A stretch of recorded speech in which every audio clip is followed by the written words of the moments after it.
missionaries, traders from India, they arrived. They landed in a place called the ancient Kedah.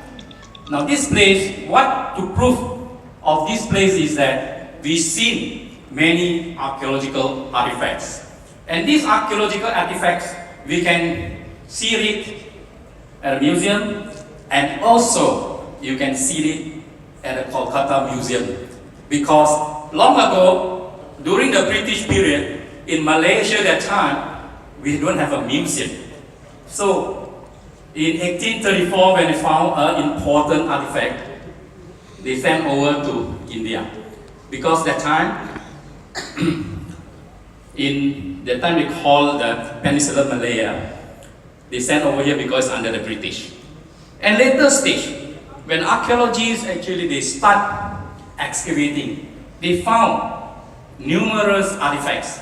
And this artifact shows some of them actually was brought from India, because based on from the Gupta period and all those design and those structures of the Buddha image. And some of them are locally made because of the material.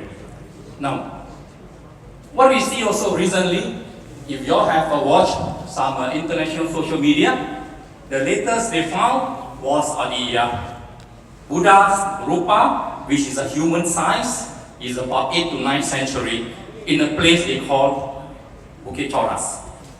Now this is very important. It shows that Buddhism in Malaysia, especially in the northern side of the peninsula, has been there for centuries. And this shows that the importance of the missionaries, as what all of us, many speakers have spoken earlier. What are the tasks and responsibilities? The Bhikkhu Sangha, the lay people, is to propagate the Buddha Dhamma every corners of the world. Now, when they arrived in Malaya at that time, this is where you can see, they see the peak, or they call it Mount Jerai. This Mount Jerai, oh okay, it came. Now, okay, this is to show the earlier story, okay, I'm going to go straight. And you see the various countries, this is the Mount Jerai, where the ships actually they can see, and then they landed this area, okay. And if those that visited this place, you can see a lot of sites. Next. It doesn't work, huh? Okay.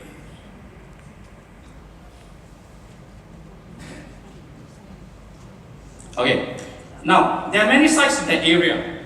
There's the next slide will show you that. Okay, and there are also a lot of archaeological sites from the coastal area of the peninsula. And this area we found the Buddha images, even the Aukiteswara, some those tablets, some those engraved with the engraved with the Buddha's messages, all those. These are points that you can see those the sites that they excavated the artifacts, okay? And mostly you notice this area are near to the Straits of Malacca, and this is where the ships from India came. And at the same time, these places actually is also the meeting point of traders from India and also from China, because they found those items of economic value, like those beads, those type of ceramic wares from the Tang Dynasty, the Song Dynasty, all those. Now, and this is peninsula.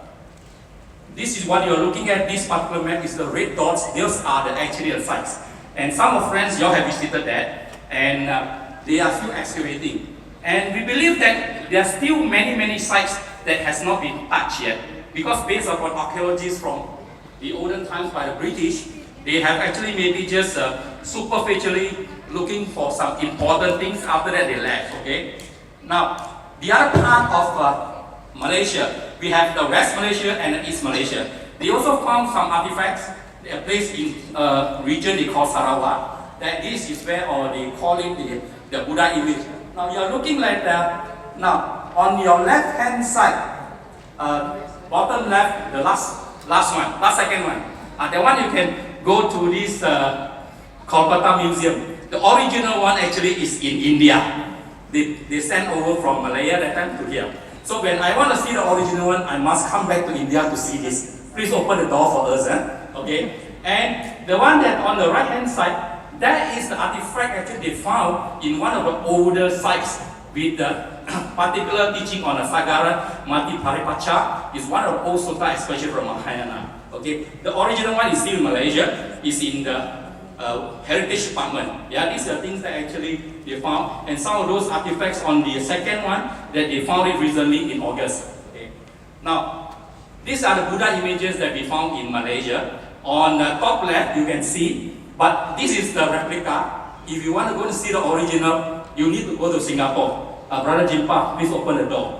Why is it Singapore, not in Malaysia? Because Singapore was part of Malaysia last time. Okay, and you're looking at actually on the top right, that is a Buddha statue that found recently in May 2024. Now this is now under study by the university team, archaeologists.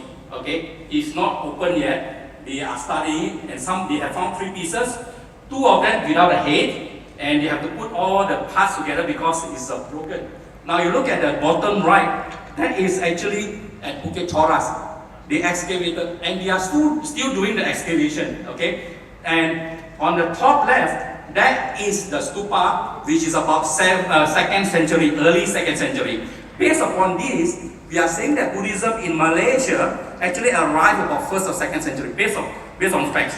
When we talk about actually facts, we have to look in literature, we have to look into these stories, the oral tradition, and most important, we need to base on archaeological facts.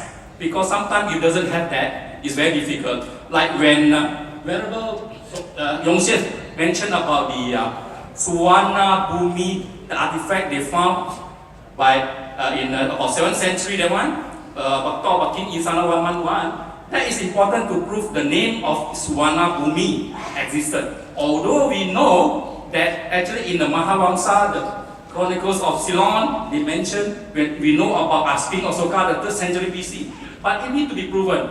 Now we are looking at this, the site, which is on the top right, is still under excavation. 3/4 done. So the next one, they'll be doing the other final part, will be in next year, April.